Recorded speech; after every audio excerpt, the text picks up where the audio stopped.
안녕하십니까. 안녕하십니까. 반갑습니다. 은혜로운 찬양 감사합니다. 늘 우리를 향해서 변함없이 사랑으로 동행하시는 우리 주님을 찬양합니다. 오늘 이 시간이 저희가 매주 드리는 예배의 자리지만 주님께서 또한 새롭게 일하시는 기적의 자리가 되기를 소망합니다. 우리 옆에 계신 분들과 그렇게 인사할까요? 주님의 기적의 자리가 되기를 바랍니다. 이렇게 인사하겠습니다. 기적의 자리가 되기를 바랍니다. 기적의 자리가 되기를 바랍니다. 오늘 요한복음 13번째 말씀, 기적은 어떻게 오는가 제목으로 말씀드리겠습니다. 살아계신 아버지 하나님, 매일매일 일상적으로 반복되는 것 같은 우리의 그 일상 속에 함께 하시고 우리와 동행하시며 말씀하시는 주님을 감사합니다. 또한 때로 우리가 기대하지 못했던 놀랍고 소망스러운 기적의 역사를 이루시는 주님도 감사하고 또한 찬양합니다.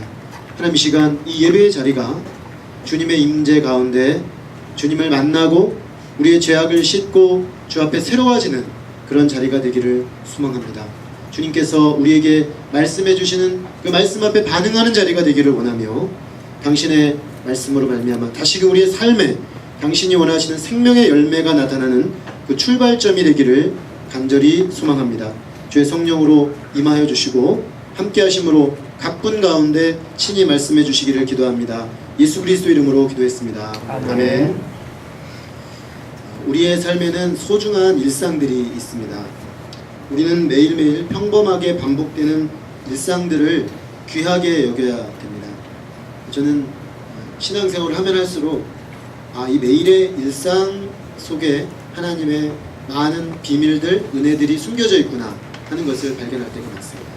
그런 점에서 우리의 일상 속에 말씀하시는 주님을 매일매일 알아가는 것이 참 소중하다고 할 수가 있겠습니다. 그러나 또한 우리의 반복적으로 마주하는 일상 중에는 강력한 변화와 능력이 임해야 되는 것들도 또한 많이 있습니다. 일상이어서 또 그 가운데 동행하신 주님이 참 좋지만 하나님이 초자연적으로 또 불가항력적으로 우리가 예기치 못한 방법으로 개입해 주셔야 될 필요도 또한 우리 삶에는 존재합니다. 기적이 필요한 것입니다. 물론 기적이 매일매일 일어나는 것도 꼭 좋기만 한 것은 아닙니다. 일상의 평범함 속에서 누릴 수 있는 행복도 아주 크기 때문입니다. 그런데도 우리의 삶은 일상을 넘어서는 기적이 또한 요청되는 측면이 있습니다. 그리고 사실 우리의 삶의 일상이라는 것도 어떤 경우에는 기적이 일어난 결과가 일상화된 것들도 참 많이 있습니다. 1840년 신문 기사에 이런 기사가 났습니다. 시속 30마일의 속도로 인간이 여행하게 되면 분명 누구나 질식하고 말 것이다. 1901년 신문 기사에는 이런 기사가 났습니다. 인간의 비행을 가능하게 하는 실제적인 기계의 조립은 불가능하다. 1926년 신문 기사입니다. 달에 가겠다는 생각은 근본적으로 불가능하다. 1930년 신문 기사입니다. 사물 속에 고정되어 있는 에너지를 동력화하는 일은 불가능하다. 불가능하다. 불가능하다. 불가능하다. 지금 다 가능하지 않습니까? 그때 당시 그들의 일상 속에서는 불가능한 것인데 사실은 그 불가능에 도전했던 어떤 사람들을 통해서 그 불가능이 가능으로 바뀌고 그 가능은 오늘 우리의 일상이 되어 버렸습니다. 사실 우리의 일상 속에 우리가 변화되기를 더 이상 꿈꾸지 못하는 영역들, 그래서 기적이 아니면 안 되는 그런 요소가 필요한 영역들에 대해서 우리는 또 동일한 마음으로 생각해 봐야 합니다. 오늘 말씀은 흔히 오병이의 기적이라고 불리는 말씀으로 예수님께서 오병이어로 5,000명을 먹이신 초자연적 기적 사건입니다. 이 사건은 우리가 예수님 안에서 경험하는 기적이 어떻게 우리에게 다가오는가 하는 것을 잘 보여주고 있습니다. 과연 기적은 우리에게 어떻게 옵니까? 첫째로 예수님의 마음을 품을 때 기적이 우리에게 다가옵니다. 예수님은 38년 된 병자를 말씀 한마디로 일으키셨습니다. 게다가 예수님의 가르치심은 당대 율법 교사들의 가르침하고는 현저하게 달랐습니다. 그들의 가르침은 왠지 고리타분하고 생명력이 없고 사람들을 얽어매는 그런 가르침이었는데 반해서 예수님의 가르침은 신선하고 새롭고 사람들의 영혼을 완전히 새롭게 사로잡는 능력이 있었습니다. 그래서 예수님이 가시는 곳마다 사람들이 구름대같이 몰려왔습니다. 예수님은 큰 무리가 자기에게로 나아오는 것을 보시고 제자 빌립에게 이렇게 물으셨습니다. 우리가 어디서 떡을 사서 이 사람들을 먹이겠느냐. 여기서 이 사람들은 5,000명이 넘는 사람입니다. 적어도 5,000명이죠. 남자만 5,000명이니까. 그러니까 어마어마한 숫자입니다. 그런데 반면에 제자들과 예수님이 가진 것은 거의 없는 가난한 공동체였다는 데 문제가 있습니다. 예수님은 스스로 자기 자신을 머리 둘 곳 없다라고 하셨습니다. 오늘 우리식으로 표현하면 동산도 없고 부동산도 없다, 이런 말씀이 되겠습니다. 예수님은 가진 게 없으셨습니다. 얼마나 가진 게 없으셨으면 제자들도 먹을 걸 책임을 못 져주셔가지고 제자들이 따라가다가 쓱 밀밭에서 밀을 따가지고 이겨서 먹어야 될 정도, 일상적인 빈곤이 일상화된 그게 제자 공동체의 모습이었습니다. 그런데 예수님이 봤을 때 이 제자들의 왜 이렇게 됐냐면 원래 그렇진 않았죠. 야고보나 요한은 아버지도 부자였고 배도 있었고 베드로도 배가 있었습니다. 마태는 아주 큰 부자였을 가능성이 높습니다. 그런데 이 사람들이 모든 것을 버리고 예수님을 쫓아왔기 때문에 지금 이들은 아무것도 가진 것이 없었습니다. 그럼에도 예수님은 왜 제자들에게, 특별히 하필 빌립에게 우리가 어디서 먹을 것을 사서 이 사람들을 먹이겠느냐, 마치 우리가 엄청난 걸 가지고 있는 것처럼 빌립에게 질문하시는 것인가 라는 의문이 듭니다. 빌립이라는 인물을 예수님이 콕 찍어서 질문을 하셨다는 것을 주목해 볼 필요가 있습니다. 요한복음에서 빌립은 매우 합리적인 사람으로 등장합니다. 합리적 이성과 논리적 설명을 바탕으로 하여 경험적으로 확신할 수 있는 것들을 받아들이는 지극히 리즈너블한 상식을 존중하는 그런 사람이라고 말할 수가 있습니다. 이것은 분명 빌립의 장점입니다. 사실 우리가 세상을 살다 보면 말이 안 통하는 사람들이 참 많죠. 리즈너블하지 않고 논리적으로 합리적으로 이렇게 대화가 안 될 때 참 답답합니다. 그런 점에서 보면 어쩌면 빌립은 우리 시대에 필요한 그리스도인 상일 수도 있습니다. 말이 통하는 그리스도인, 합리적으로 설명을 해주기를 원하고 설명하는 것을 좋아하는 그리스도인, 그런 점에서 보면 빌립은 굉장히 긍정적인 그리스도인, 긍정적인 제자, 이렇게 말할 수가 있겠습니다. 그러나 예수님은 빌립이 이런 장점을 가지고 있지만 이런 장점을 뛰어넘는 어떤 신앙인 또는 리더로 성장하기를 바라셨습니다. 그러므로 그에게 소망을 두시고 질문하십니다. 6절 말씀은 이렇게 말씀하시면 친히 어떻게 하실지를 아시고 빌립을 시험하고자 하시더라 라고 말합니다. 시험하고자 하셨다. 일종의 테스트였습니다. 우리가 테스트를 하는 목적은 1등을 해서 1등상을 받기 위해서가 아니고, 원래 테스트의 목적은 내가 지금 어느 정도 공부를 했는가, 내가 지금 어디쯤 와 있는가 점검하고 부족함을 찾아서 개선하기 위해서 테스트하는 것입니다. 예수님의 빌립에 대한 테스트가 정확히 그런 목적이었습니다. 제자로서 상당 부분 지금 예수님을 따라왔는데 지금 이 제자들이, 빌립으로 대표되는 제자들이 과연 어떤 믿음의 수준에 지금 이르렀는지 주님은 확인해 보기를 원하셨습니다. 빌립은 이 시험에 굉장히 적극적으로 임합니다. 그는 아주 정확하게 대답합니다. 각 사람으로 조금씩 받게 할지라도 200데나리온의 떡이 부족합니다. 빌립은 지금 거기 모여있는 사람들의 숫자를 어느새 헤아리고 있었습니다. 대단하지 않습니까? 그는 예수님의 말을 딱 듣자마자 딱 어떤 원리를 가지고 숫자를 헤아려 본 것입니다. 딱 헤아려 보고 이 한 사람당 들어가는 식비를 계산을 해보았습니다.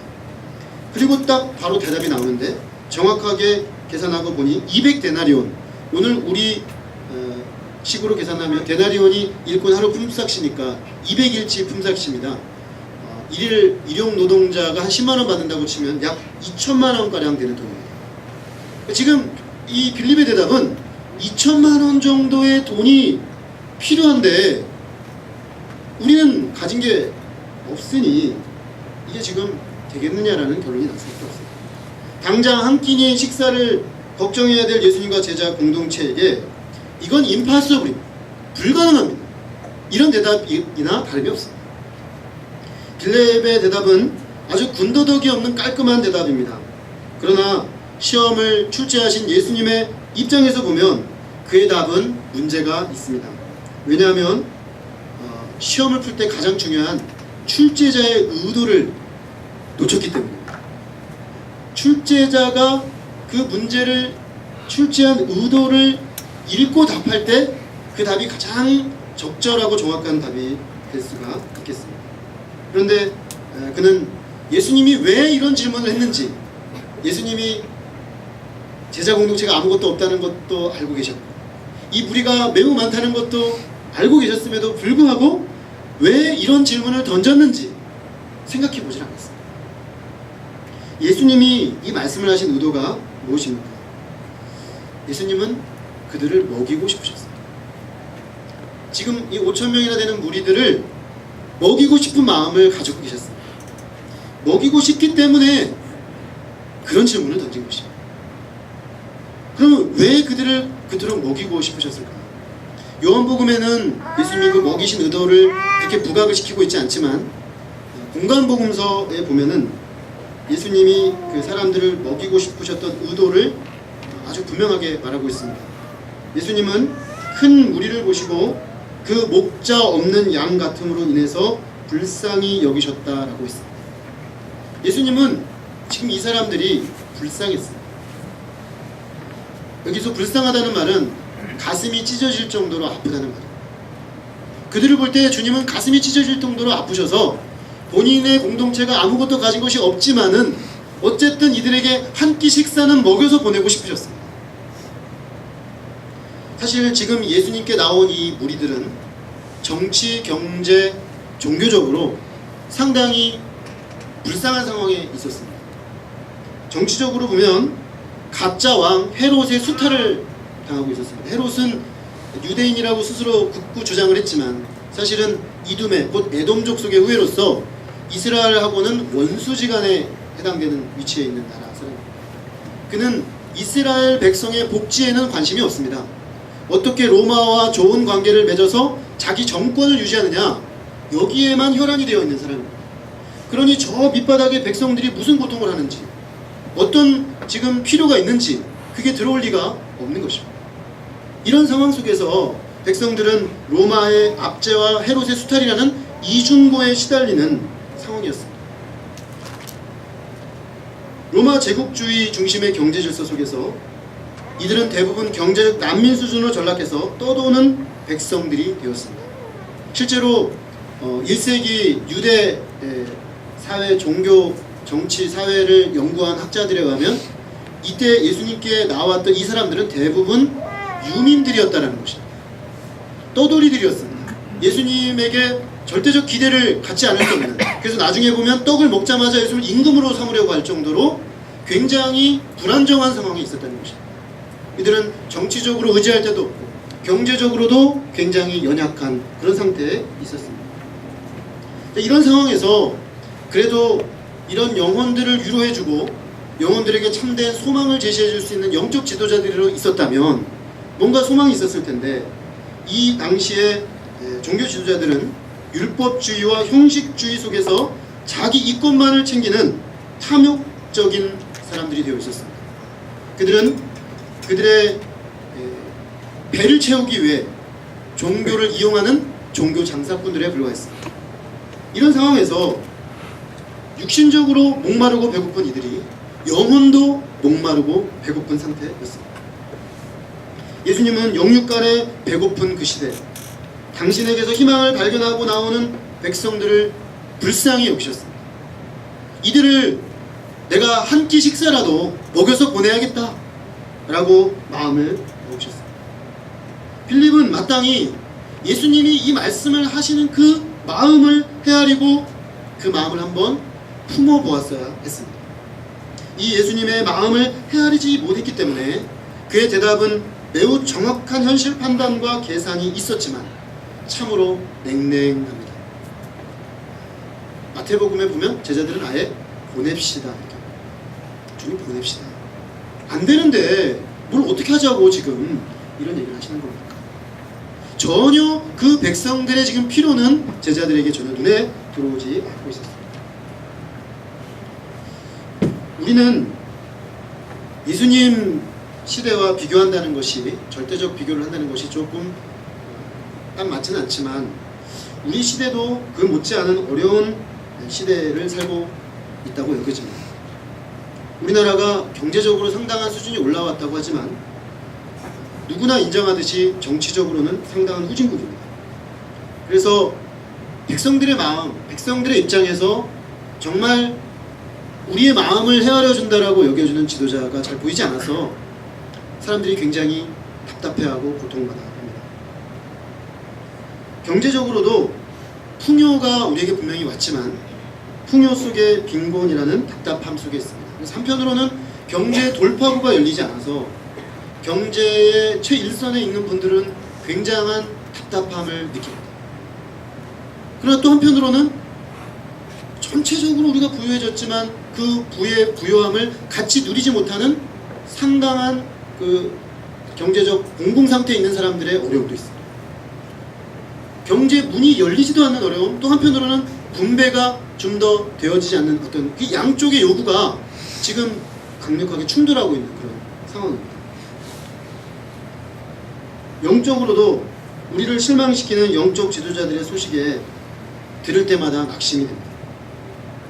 그 마음에 갈 곳을 잃은 우리들의 마음은 이런 때 참 오그라듭니다.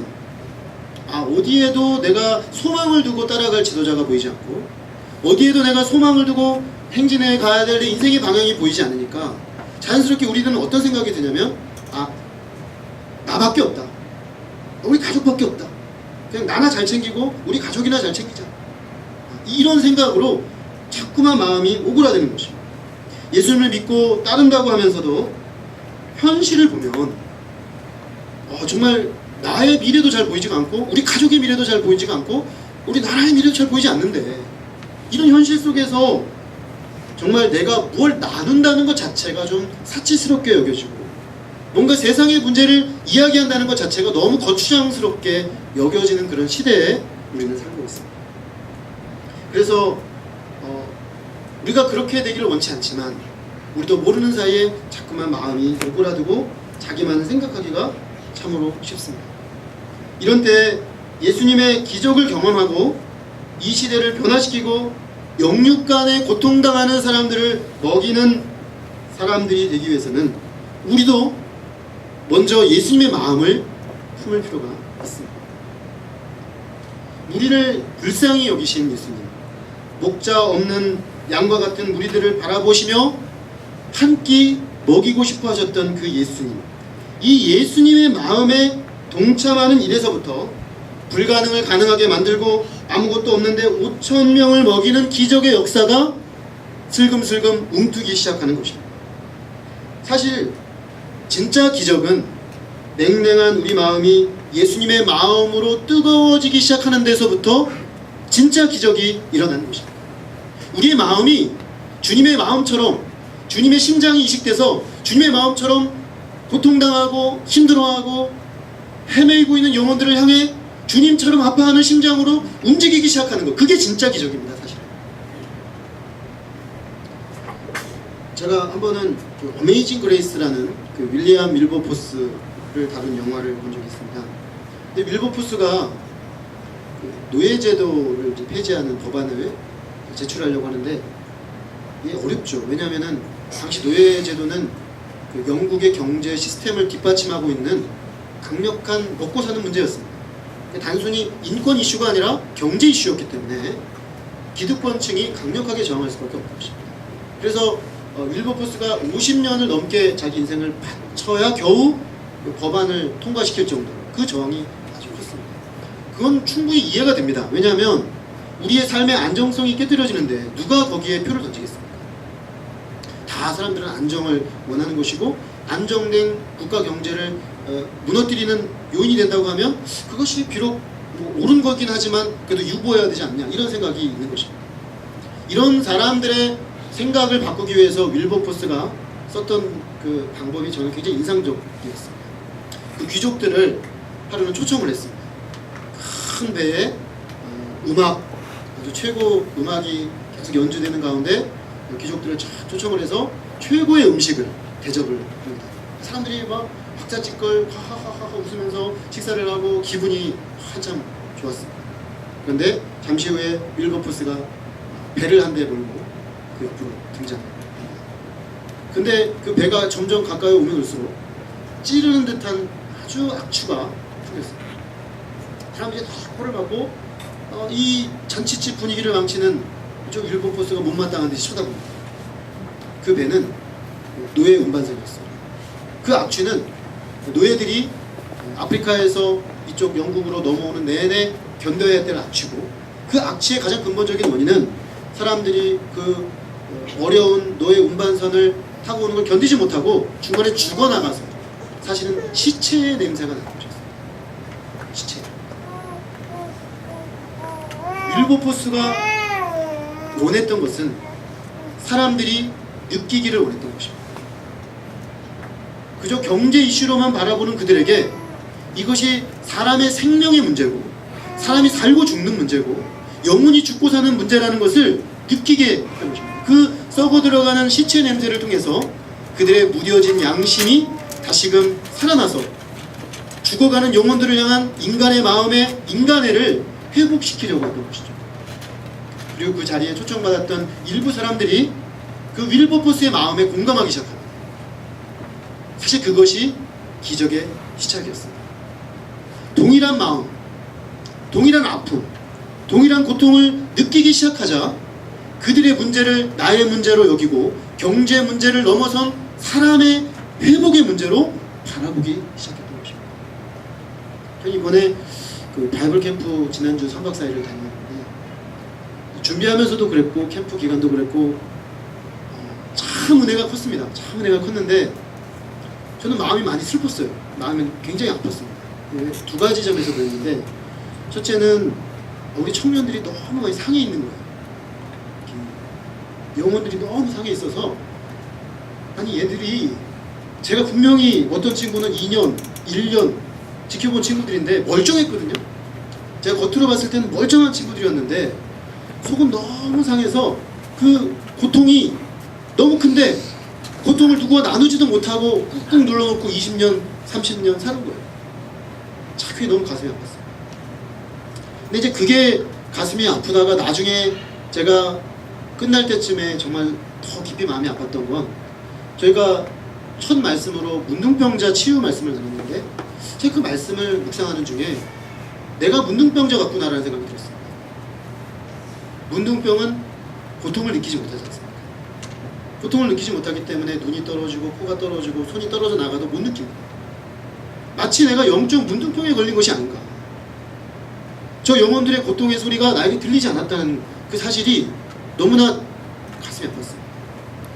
영혼의 무감각, 그 아파하고 배고파하고 정말 치유를 필요로 하는 영혼들의 그 아픔에 깊이 공감하지 못하는 나의 영혼의 무감각에 굉장히 충격을 받았습니다. 늘 목회를 한다고 하고 사람을 돌본다고 하지만, 늘 청년들의 마음에 내가 관심이 있다고 하지만 사실은 그 깊은 곳에서 울려 퍼지는 그들의 영혼의 고통의 소리는 전혀 듣지 못하는 내 영혼의 무감각. 자, 그런 부분들을 볼 때 제 마음이 많이 아팠습니다. 상처나고 깨어진 가정, 공동체 부재에서는 아픔과 방황, 꺾여버린 꿈과 비전을 안고 고통하는 영혼들의 그 아픔이 다시금 저의 마음에 깊이 다가왔습니다. 우리가 또 어떻습니까? 자라나는 세대들 한번 생각해 볼 때 참 마음이 아픕니다. 왜냐하면 우리 자라나는 세대들은 1등 하기를 요구받고 1등 해야만 살아남는 시스템을 만들어 놓고 걔들 보고 거기 들어가라고 기성세대가 하고 있는데, 제가 대학생들 지금 졸업하는 친구들 바라보면 너무 마음이 아픈 게 뭐냐면, 그렇게 수십 년 공부를 해서 20년 달려와서 들어가는 그들의 진입 장벽이 너무나 좁다는 것입니다. 사실 우리 아이들이 공부를 열심히 해서 가서 승리를 해도 들어갈 길이 별로 없다는 겁니다. 근데 우리는 꾸역꾸역 그 길로 밀어 넣어야 되는 그 현실을 생각할 때 이 아이들에게 영혼의 가치나 보다 큰 어떤 인생의 가치나 그런 걸 가르칠 기회를 다 놓치고 글로 밀어 넣어야 하는 우리의 교육 현실을 생각할 때 너무 많이 아파요. 또 우리 주변에 제가 우리 집사님들과 성경을 하다 보면 전도를 하시려고 애를 많이 쓰십니다. 주변 이웃들에게, 우리 아이들의 학부모들에게. 근데 전도를 하면서 느끼는 게 뭐냐면 너무 철저하게 세상의 원리 속에 갇혀 계시기 때문에 반을 하나 뚫고 들어갈 수 없을 정도로 복음의 여지가 없더라고요. 참 근데 그분들을 생각하면 너무 마음이 아프죠. 왜냐하면 어디 뚫고 들어갈 여지조차도 없을 정도로 복음이 들어갈 수 없는 견고하게 형성된 그들의 어떤 삶의 어떤 무게들, 그걸 생각할 때 또한 가슴이 아파요. 저는 이런 하나하나를 생각해 볼 때 어디 하나 정말 기적이 필요하지 않은 곳이 없습니다. 이 시대 청년들의 문제를 생각할 때도 그렇고, 우리 자라나는 다음 세대의 교육 문제들을 볼 때도 그렇고, 우리 이 땅의 정치의 후진성의 문제를 볼 때도 그렇고, 경제를 뚫고 나가야 되는 문제, 또 한편으로는 더 공평한 분배를 해야 되는 문제, 어디를 봐도 정말 완전히 새로운 어떤 돌파구가 열리지 않는다면 자, 소망이 보이지 않는 이런 시대입니다. 자, 이런 시대에 우리는 나 한 사람 주님의 마음 품는다고 뭐가 달라질까? 어차피 시대 대세는 그렇게 가고 있는데 나 한 사람 그 마음 품는다고 뭐가 달라지나라는 이 절망감이 어쩌면 우리의 무감각의 원인이 되어서 더 이상 아예 느끼지 않고자 쉴드를 쳐버리는 그런 상태로 가기가 얼마나 쉬운가 라는 자각이 있습니다. 그러나 오늘 우리 예수님은 빌립에게 물으십니다. 우리가 어디서 떡을 사서 이 사람들을 먹이겠나? 난 이들을 먹이고 싶다. 너희들이 그 내 마음을 함께 품고 이 기적의 역사에 한번 나서보지 않으련? 하고 말씀하는 것입니다. 그러므로 우리가 그 마음을 품는다고 뭐가 달라질까? 그 생각부터 바꿔야 됩니다. 아닙니다. 내가 그 예수님의 마음을 품기 시작하는 것, 그게 기적이고 그 마음을 품으면 반드시 달라집니다. 기적은 한 사람의 마음에 이 예수님의 마음이 이식되는 것에서부터 시작되기 때문입니다. 예수님의 마음이 이식된 사람은 빌립처럼 현실 논리에 갇히지 않고 주님의 마음을 품고 사람들을 먹이는 일을 당장 그 자리에서부터 시작하게 됩니다. 오늘 우리의 마음에 이 예수님의 마음이 이식될 수 있기를 기도합니다. 아멘. 저는 종종 그런 생각을 합니다. 작은 교회에 그저 목회를 매주 감당하기에도 버거운 일개 담임 목사인 제가 이 시대 한국의 정치 문제, 정치 현실, 교육 현실, 경제 현실 생각하면 뭐하나? 내가 생각한다고 뭔 변화가 올까? 청년들의 그 수많은 청년들의 문제를 내가 품는다고 뭔 변화가 올까? 우리 아이들의 좀 더 나은 미래를 위해서 교육 문제를 고민한다고 뭔 변화가 올까? 생각이 들 때마다 저는 이 말씀이 다시금 생각이 납니다. 아니다. 내가 마음을 먹으면 나부터 그런 마음을 품고 주님의 마음으로 우리 정치 현실을 변화하는 쪽으로 내가 기도를 하기 시작하면, 우리 경제의 돌파구가 열리도록 기도하기 시작하면, 좀 더 잘 분배된 사회가 되기를 기도하기 시작하면, 교육의 현실이 바뀌기를 기도하기 시작하면, 청년들의 아픔을 내가 품기 시작하면, 우리 이웃의 그 꽉 막혀버린 어두운 그 영적 실체를 내 마음에 품기 시작하면 거기서부터 기적은 반드시 시작될 것이다 확신하게 됩니다. 오늘 우리가 이 주님의 마음을 한번 품어볼 수 있기를 기도합니다. 우리를 통해서 먹이기 원하시는 그 주님의 마음이 우리의 마음이 되어서 오늘 여기서부터 그 주님의 기적의 역사가 움터오르는 놀라운 역사가 시작될 수 있기를 간절히 기도합니다. 둘째로 믿음을 가져야 합니다. 빌립을 보면 정확한 계산이 중요하고 필요하지만 그것만 가지고는 세상의 기적을 일으킬 수 없음을 깨닫습니다. 사실 의미 있는 변화와 기적을 위해서는 정확한 현실 인식과 상황 판단력, 그에 기초한 논리적 추론이 가능한 냉철한 이성이 필요합니다. 이는 사실 시대를 변화시키고 기적을 가져오기 위해 반드시 필요합니다. 저는 누가 들으면 아주 야심 있는 목사네 이런 생각하실지 모르겠지만, 저는 제가 돕는 젊은이들, 우리 교회에서 키워내는 아이들, 또 제가 앞으로 영향을 줄 수 있는 아이들에게 좋은 영향을 줘서 반드시 이 나라가 통일한국이 돼서 세계에 정치적으로도 본받을 만한 나라, 경제적으로도 우리의 부유함을 나눌 수 있는 나라, 교육적으로도 정말 참된 인성을 갖추고 세상에 봉사하는 인재들을 키워내는 그런 교육, 세계의 모든 나라들이 우리 이 땅의 교회의 모습을 보면서 아, 이런 교회가 되어야 해 라는 그런 교회 세우는 꿈을 꿉니다. 참 꿈이 큽니다. 그래서 현실을 생각하면 답답하지만 꿈을 생각하면 힘이 납니다. 와, 할 일이 참 많구나. 저는 종종 그런 생각을 했습니다. 위인전기를 읽으면서 구한말 조선 우리나라가 망할 때 태어나신 우리 조상님들은 참 복도 많으셔라. 이렇게 할 일 많은 시대에 태어나셨으니 얼마나 다 영웅이잖아요. 안창호 선생님 20살에 학교 여치셨습니까? 그 절망적인 시대니까 인프라가 아무것도 없으니까 뭘 해도 다 그냥 위대한 일이 되는 거 아닙니까? 이런 철없는 생각을 한 적이 있습니다. 근데 가만히 보니까요, 우리 시대도 그에 못지 않습니다. 할 일이 너무너무 많습니다.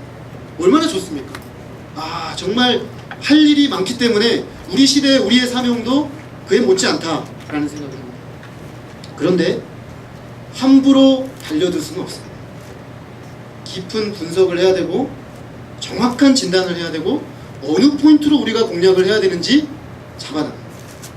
우리가 어떤 공동체가 돼야 되는가, 어디에 집중을 해야 되는가 고민해야 합니다. 그러기 위해서는 정확한 상황 판단을 해야 합니다. 지금 몇 명이 먹어야 되고 우리는 어느 정도 자원이 필요한지 계산이 필요합니다. 그런 점에서 이 빌립의 이런 정확한 상황 인식은 우리에게도 필요한 부분입니다. 그 점에서 빌립은 탁월하고 사려 깊은 리더감이라고 볼 수 있습니다. 그러나 그것만 있어서도 곤란합니다.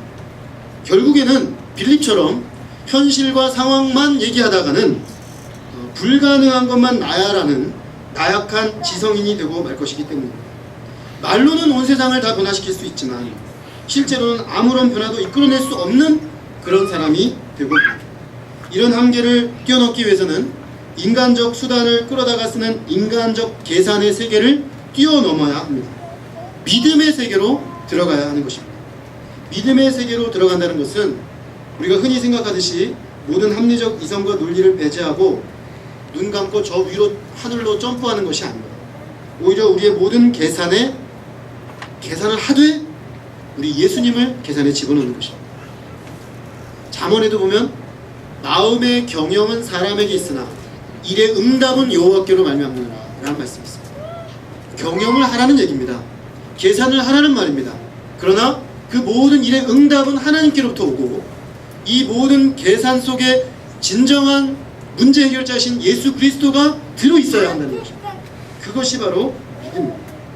예수님의 마음과 예수님의 능력과 예수님의 지혜를 우리의 계산에 넣는 것입니다. 이는 수학적으로 말해서 X라는 변수에 무한대라는 능력을 가진 예수님을 집어넣는 것입니다. 무한대가 들어가면 어떤 변수든 바꾸어서 무한대 결과가 납니다. 그런 점에서 계산만 해보고 아무것도 하지 않고 불가능하다고 말하는 빌립과 예수님의 마음을 읽고 자기가 할 수 있는 무언가를 찾아 나선 안드레가 대조됩니다. 안드레는 예수님에 대한 기대와 믿음이 있었습니다. 그는 예수님의 의도를 읽었을 뿐만 아니라 예수님을 믿었습니다. 그랬기에 예수님과 함께 어떤 믿음의 시도를 할 수 있었습니다. 빌립은 정확하게 계산했지만 안 되니까 아무것도 시도하지 않았지만 빌립은 주님을 믿고 어떤 가능성을 신뢰하고 작은 시도를 했습니다. 5,000명 앞에 보리떡 5개와 물고기 2마리를 달랑 들고 오는 안드레는 참 바보같이 보입니다. 아니 5,000명이 있는데 보리떡 5개, 물고기 2마리 들고 와서 뭘 어쩌겠자는 거냐. 도대체 계산도 안 되고 상황 파악도 안 되는 정말 엉터리 아닌가라는 생각이 들 수 있습니다. 그러나 스콧 피츠제럴드라는 분은 이런 말을 했습니다. 미국의 유명한 문학가입니다. 이분이 최고의 지성에 대해서 말한 적이 있는데 최고의 지성이란 머릿속에 한꺼번에 2가지 상반되는 생각을 떠올리면서 그 2가지 모두를 포괄할 수 있는 능력이다. 예를 들어 우리는 희망이 없다는 사실을 알고 나서도 그 상황을 바꾸기 위해 확고한 노력을 기울일 수 있어야 합니다. 이 휘제럴드라는 사람이 쓴 것이 얼마 전에 영화로도 나왔죠. 근데 이분이 하는 그 최고의 지성의 정의에 비춰보면 빌립이 아니라 안드레가 최고의 지성입니다. 왜냐하면 이 사람이 이렇게 말합니다. 희망이 없다는 사실을 알고 나서도 그 상황을 바꾸기 위해 확고한 노력을 기울일 수 있는 사람, 그 사람이 최고의 지성이라는 것이죠. 그러므로 빌립은 반쪽짜리 지성입니다. 이게 안 된다는 것은 정확하게 알았지만 그는 그 상황을 바꾸기 위한 어떤 노력도 하지 않았습니다. 반면 안드레는 희망이 없다는 사실을 알면서도 자기가 할 수 있는 그 무언가를 찾아 움직이기 시작했습니다. 그는 정확한 상황 인식을 하고 있었지만 이 상황을 근본적으로 변화시키는 분은 예수님이시라는 것을 믿었습니다. 그러므로 이 예수님을 믿고 예수님과 함께 할 수 있는 자기가 할 수 있는 그 무언가를 찾아 나섰습니다. 우리는 얼마나 자주 우리가 할 수 없는 것만 탓하고 아무것도 하지 않고 불가능만을 말하고 주저앉아 있습니까? 예수님은 우리가 믿음을 가지기를 바라십니다. 믿음은 바라는 것의 실상이요 보지 못하는 것들의 증거라고 했습니다. 예수님은 마가복음 11장 22절에서 제자들에게 하나님을 믿으라 라고 말씀하셨습니다. 사도 바울은 내게 능력 주시는 자 안에서 내가 모든 것을 할 수 있느니라 선포했습니다. 이 선포가 오늘 우리의 선포가 돼서 우리도 믿음으로 주님의 마음을 품고 우리가 먹여야 될 사람들을 그 불가능에 도전하는 주님의 기적의 역사에 동참하는 우리가 될 수 있기를 간절히 기도합니다. 아멘. 셋째로 작은 것부터 찾아 예수님께 드려야 됩니다.